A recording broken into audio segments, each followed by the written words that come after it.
나눠서 말씀을 드리고자 합니다.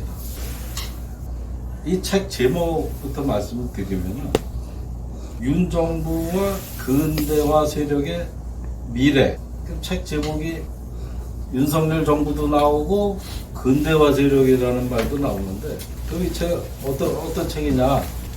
크게 얘기하면은 윤 정부에 대해서 장기적이면서 역사적 평가를 하신 책입니다. 장기적이라는 것도 어려운 거지만은 역사적 평가라는 거는 그 사실상 간단하지가 않습니다. 우리가 대한민국을 건국한 우남 이승만 박사님에 대한 역사적 평가도 지금 제대로 안 하고 있지 않습니까? 70년 된 얘기인데. 근데 윤석열 정부는 전 정부인데 역사적 평가를 저자께서 핵심 화두로 잡았기 때문에 책 제목이 윤석열 정부와 근대화 세력의 미래입니다. 그러면 근대화 세력은 뭐냐? 근대화 세력이라고 그러면 보통 박정희 대통령을 많이 생각을 하죠. 그런데 여기서 얘기하는 근대화 세력은 조선 말기 한일합방 되기 전에 우리가 근대화에 실패하면서 근대화에 성공한 일제 식민지가 돼가지고 강제로 근대화가 들어갔던 일제 식민지 시대, 그리고 이승만 국부 덕분에 이 체제를 가지고 해방이 됐는데 해방되고 건국이 되고 바로 전쟁이 났습니다. 근데 이게 간단한 동네 전쟁이 아니고 세계 대전이 우리나라에서 일어난 거예요. 그래서 대한민국에서 죽은 사람이 중국군도 100만 명, 북한군도 100만 명, 우리 대한민국 유엔군도 100만 명, 민간인은 몇 명 죽었는지 시지도 못하고 그런 전쟁을 거치고서야 간신히 생겨난 나라가 대한민국인데, 그러면 근대화 세력이라는 게 100년이 넘은 거죠. 150년가량을 평가를 하신 겁니다. 그러면 윤석열 정부만 보면은 120대 국정과제, 3대 개혁, 의료개혁 등 대통령 프로젝트의 적실성을 생각해 보는 겁니다. 역대 정부 노태우부터 문재인까지 7대 정권만 보더라도 시작은 미약하나 결과는 창대하리다가 아니라 시작은 창대했는데 결과는 초라하다. 그럼 왜 초라하느냐? 처음에는 하고 싶은 게 많아요. 이산도 가고 싶고 저산도 가고 싶으니까 다 열거는 하는데 나중에 보니까 동네 뒷산이나 왔다 갔다 하다가 끝난 거예요. 그 동안에 권력의 정책의 오류 또 에너지 낭비 그러다가 끝났다고 보십니다. 그래서 이 책에서는 이제 크게 네 파트로 나눠져 있는데 첫 번째 파트는 국정운영 플랫폼이라는 겁니다. 근데 국정운영 플랫폼이라는 게 7대 정부가 다 실패했기 때문에 좌절했기 때문에 저자는 여기서 많은 분량을 할애할 수밖에 없었습니다. 절반이에요, 이 책. 네, 이 책의 대부분이 역대 정부는 왜 실패했느냐, 왜 좌절했느냐, 대통령이 하기 싫어서 조금만 했느냐, 조금만 했을 리는 없겠죠. 근데 왜 실패했느냐, 그거를 원인 분석을 하다 보니까 이 책의 상당 부분이 일부에 있습니다.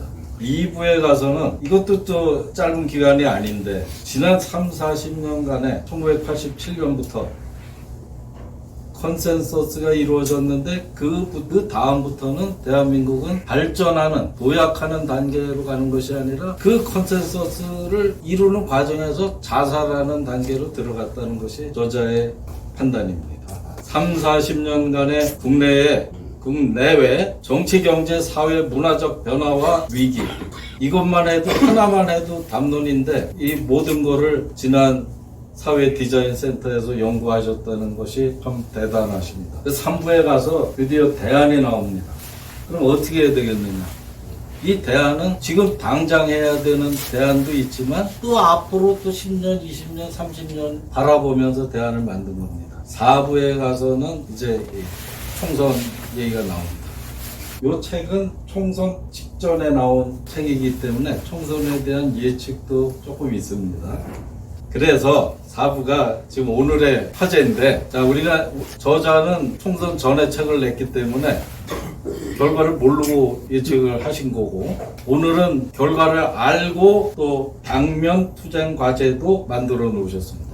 오늘 우리가 할 일은 투쟁 과제입니다. 만약에 저는 오늘 오면서 그런 생각을 했어요. 만약에 우리가 참패하지 않았고 이겼다면, 많이 이겼든 조금 이겼든 하여튼 간에 이겼다면 오늘 이 자리에서 우리가 할 얘기는 또 얼마나 달라질 수 있을까? 아니면 저자께서는 달라지는 건 없다, 이겼든 졌든 우리의 대안은 가는 거고 당면 투쟁 과제도 해야 된다라고 말씀을 하실지도 모르겠습니다. 저자께서는 내치하고 외치를 구분을 했는데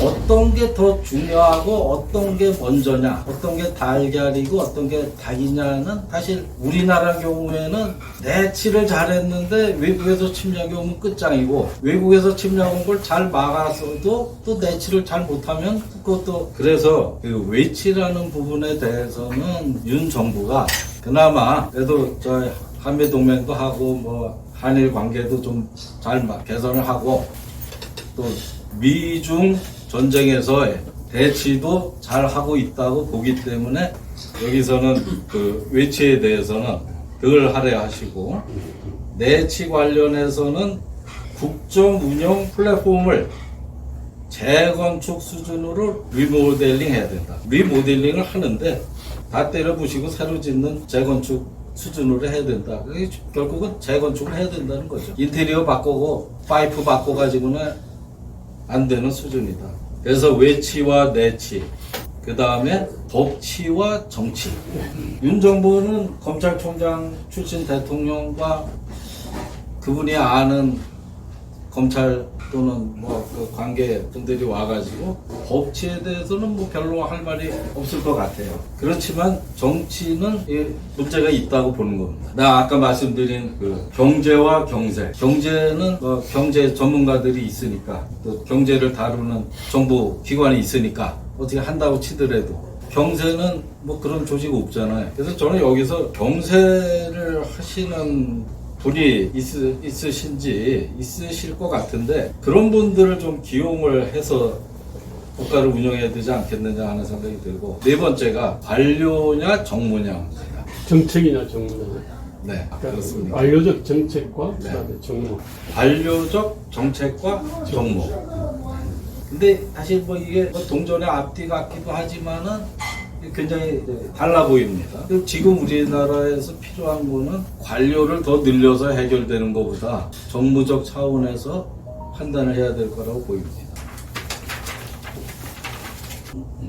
윤 정부가 그럼 뭐 외치는 좀 잘했다고 치고 내치에서 봤을 때 그럼 뭘 하는 거로 국민들한테 기억이 될 거냐? 그게 이제 역사적 평가죠. 그 해놓은 거 하나 있습니다. 이재명이가 집권하는 거를 저지는 했죠. 아슬아슬한. 하여튼 그 중요한 엄청나게 큰 시적입니다. 두 번째, 요거는 이제 외치인데 자유, 평화, 번영에 기여하는 글로벌 중추국가의 기치하에 외치를 정상화시킨 것은 확실한 지적입니다. 그리고 태평성대는 사실 이런 외치를 정상화시킨 거가 큰 지적은 아닐 수도 있어요. 중요한 거는 하지만. 그런데 지금 지정학적으로서 전 세계가 전쟁이 시작되고 있습니다. 지금 심지어는 이스라엘하고 이란하고 상대방 영토는 건드리지 않았다는 불문율을 깨고 미사일을 수백 발씩 주고받았으니까 이제 앞으로 미사일 주고받는 거는 노말이 될 가능성이 있습니다. 세 번째, 윤 정부가 한 거는 절반의 법치는 회복을 했다. 검찰총장이 하니까 뭐 법치 잘 해야 되겠죠. 네 번째가 경제적으로 봤을 때 문재인이가 너무나 그 국가 재정을 취약하게 만들어 놓고 부채, 정부 부채까지 거의 2배로 만들어 놨는데 건전 재정 수호하려고 노력을 해요. 그러함에 불구하고 시대적 요구와 국민적 기대에 비해서는 많이 못 미친 정부로 현재는 기억이 되고 있다. 다음에 저자께서 이 책을 집필하신 이유가 있을 겁니다. 지구본을 놓고 봤을 때 특이한 부분이 한반도입니다. 한반도를 반으로 잘랐을 때 구글에서 사진을 찍으니까 위에는 새카맣고 밑에는 반짝반짝 보납니다. 그래서 이거를 많은 학자들이나 정치가들이 활용하고 있어요, 이 사진을. 그 사진은 단적으로 이승만 대통령의 대한민국과 김일성의 북조선, 북한만큼 정치 지도자의 방향 감각이 극명한 명함을 만든 이런 사진 앞으로 또 나오기 힘들 겁니다. 그럼 우리 문재인은 문재인은 어떠냐? 문재인 말씀을 드리겠습니다. 악마? 예. M. 예. 이 문재인이 특이한 건데요. 어떻게 보면은 문재인과 윤 정부는 이승만과 김일성처럼 또 대비가 될 가능성도 있습니다. 분발해야 됩니다. 문재인은 시대가 요구하는 절체절명의 개혁을 뭉개버린 윤 정부가 타산지석으로 삼아서 좋은 결과를 만든다면은 비교 대상이 되는 거죠. 2022년 3월 9일 날 윤 정부가 대선 결과에서 극적으로 이겼는데 이거는 국민들이 문 정부에 대해서 실망하고 분노하고 이재명에 대해서는 경악하고 공포를 느꼈습니다. 이게 중첩된 결과인데 그래도 간신히 이긴 거예요. 최근에 저희가 단체로 건국전쟁 영화를 봤습니다. 우연의 일치인지는 모르겠지만 저희 바른언론 시민행동 자유시장연구원이 건국전쟁 영화를 보러 갔을 때 제가 예매를 하려고 그러니까 영화관이 오픈이 안 된 거예요. 영화관이 아직 예매를 안 받는 거예요. 그래서 왜 예매를 안 받냐 그랬더니 관객이 들어올지 안 들어올지 모르니까 하는 거 봐서 그래서 2월 6일인가요? 2월 6일 날 강변역에 영화관에 하나 예매가 열렸더라고요. 그래서 부랴부랴 예약을 했어요. 그날 우리가 가서 봤습니다. 근데 그 다음 날부터 예약이 쏟아져가지고 전국에 다 열렸어요. 매일. 그래서 114만 명이 관람을 하게 된 겁니다. 그러면 이승만 대통령에 대해서 몇십 년 동안 우리 국민들은 죽을 때까지 돌아오지도 못하게 하고 미국에서도 병원비가 없어가지고 불쌍하게 돌아가시게 했는데 갑자기 영화관에 114만 명이 몰려오니까 왜 그렇게 됐느냐. 이승만 대통령의 재평가가 몇십 년 만에 지금 일어나고 있는 겁니다. 역사적 평가는 그런 거라고 보여집니다.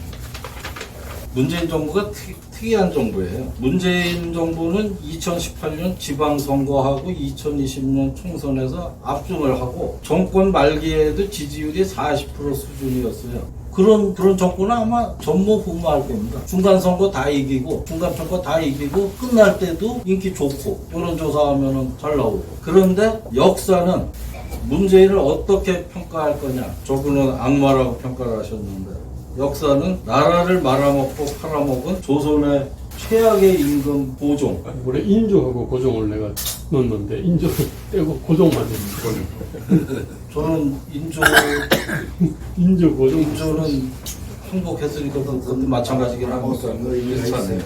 조선 고종과 더불어서 천고에 저는 요거를 만고라고 고치고 싶어요. 만고의 길이 남을 역적 혼군 역적 으로 기록될 거라고 저자는 말씀하셨습니다. 맞습니다. 박수!